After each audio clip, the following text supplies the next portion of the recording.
Hi everyone. Today I'll be sharing a revelation I had, which is that although you can change your circumstances in order to recover from burnout, if you do not change your approach to work, you will continue to feel burnt out. This was a game-changing realization for me because I burnt out twice in my career. The fact that it was possible for me to burn out twice shows that healing from burnout is not an obvious thing. By the way, anyone who wants to know a little bit more about my burnout journey, go and check me out on @TENJI on Instagram. I have a few videos, a video series that I did on burning out at McKinsey. Anyway, the thing about burnout is that you actually have to solve the root causes of burnout. And it's long-term effects on how you approach work, because it usually takes a long period of time for you to become burnt out. And then in that period of time, the way you're working is actually changing you. It's changing your body, it's changing what you believe, and it's changing your approach to work.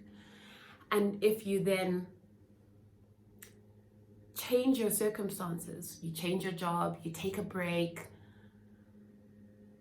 you don't change yourself, you carry all of these practices with you into your new situation. That is what I realized. I've just started a business as an executive coach. I love it, I'm excited. I have done deliberate things to try and guardrail against burnout. I've capped my day. I'm only working a 10-hour day max. So I sit down at 9 and I'm trying to be done by 6:30. Sometimes it goes to 7 and I'm okay with that, but I'm aiming for 6:30. And then I try not to I don't work on the weekend. So I don't work nights and I don't work weekends. Boundaries. Yay! No more burnout, right? I wake up in the morning, I exercise every day, I meditate every day. Yay, no burnout.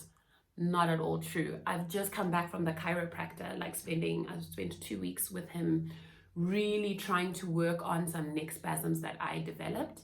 And I know that many other things have happened in my year. My father passed away. I went to Zimbabwe to try and support my family during that, and also for myself to see where he was buried and to grieve, because it was COVID, so I couldn't travel. It was a COVID death and I couldn't travel. But that aside, I know that the way that I've been managing my day has actually made things challenging for me.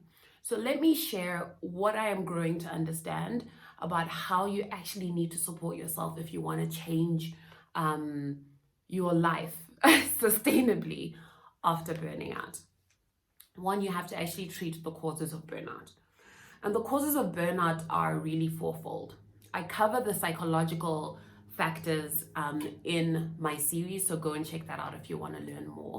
A lot of that stuff is around insecurity, overachieving, people pleasing, fear of failure, fear of success. All of those things in combination have us working much harder than we need to and create an internal environment of stress in our brain that elevates our heart rate, activates our adrenals, etc., and we burn out, right? And we also end up putting way more time into our jobs than we really need to and should. Second thing that drives burnout is inefficient work practices. These are things like not having a sharp to-do list, overscoping your day, not planning your meetings and going in there without clear objectives, and then you come out not having achieved your objectives, and then you have to schedule another meeting, for example, right? Micromanaging people. People think that micromanaging means things get done better, but actually it doesn't. It means that you have to sit on them more, and while you're sitting on someone else, you're not sitting on your work, right? So when you're done sitting on that person, now you need to come and work. Who has time for that, right? So things like that, inefficient work practices. And then the third piece is organizational cultures. There's some cultures where you're always on. There's a reply an email within an hour culture, which is impossible, because how are you supposed to do that when you're at meetings? An expectation that you're going to be available on weekends, etc., right? And it can be quite hard to push against, to carve out individuality and supportive health practices when you're surrounded by a culture that actually is unhealthy.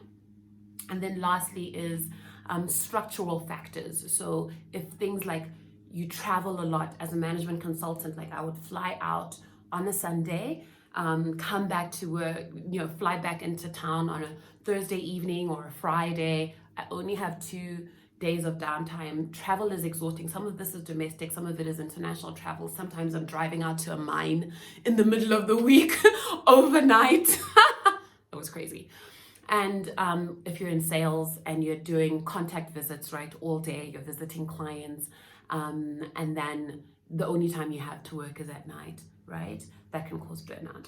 And so there are these like structural factors and like there's this basket of things that combine to bring you to burnout. However, like I said at the beginning of the video, while you're slowly getting to burnout, you are changing. And so it's very important to take time off to reset, to thoughtfully consider your career, your company, your role archetype, etc., in order to avoid burning out again if you're on the road to recovery. Also very important that you see a life coach or a therapist to try to help heal the parts of you that are contributing to this outcome and allowing you to stay in these kinds of environments, right? But as an awareness of how you've changed as a result of the work practices that led there is really what's going to be your unlock. Let me share. For me, I just started as an entrepreneur, and I told you all the things that I did to help myself have an easier day. But I found myself building up a lot of tension and, leaving at the end of the day feeling like I'm stepping out of a fog. Like I've just been like working so intensely. And I realized that over the course of burning out, it changed me in 3 ways. Number one, it changed my beliefs and expectations about work. My beliefs and expectations were that work is intense, work is long, you have to work very hard to get things done, there's never enough time in the day. So even though I'm here as an entrepreneur and I have like a technically capped work hours, etc., and I'm adhering to them, the way I'm working is like during the day, because in my mind, I don't have enough time. In my mind, work is stressful. In my mind, there's a lot to do, right? So that's about like beliefs and expectations. The second piece is habits and approach to work, right? Because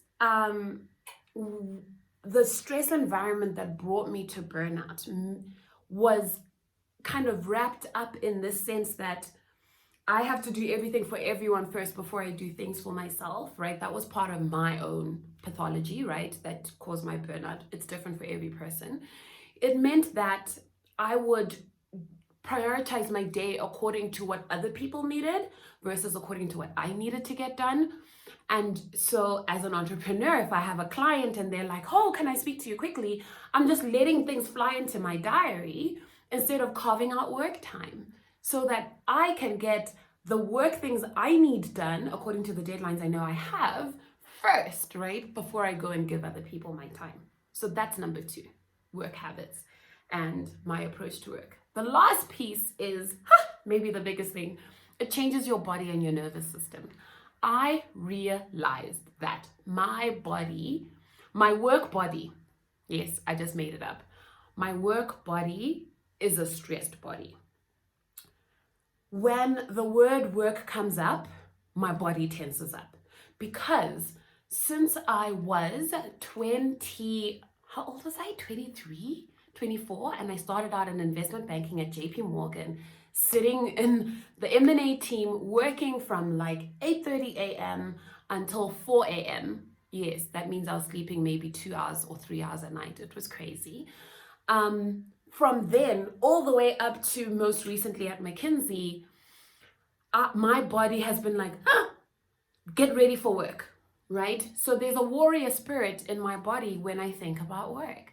And I've cultivated that for the last 15 years of my career. And now, 14 years, I'm 37.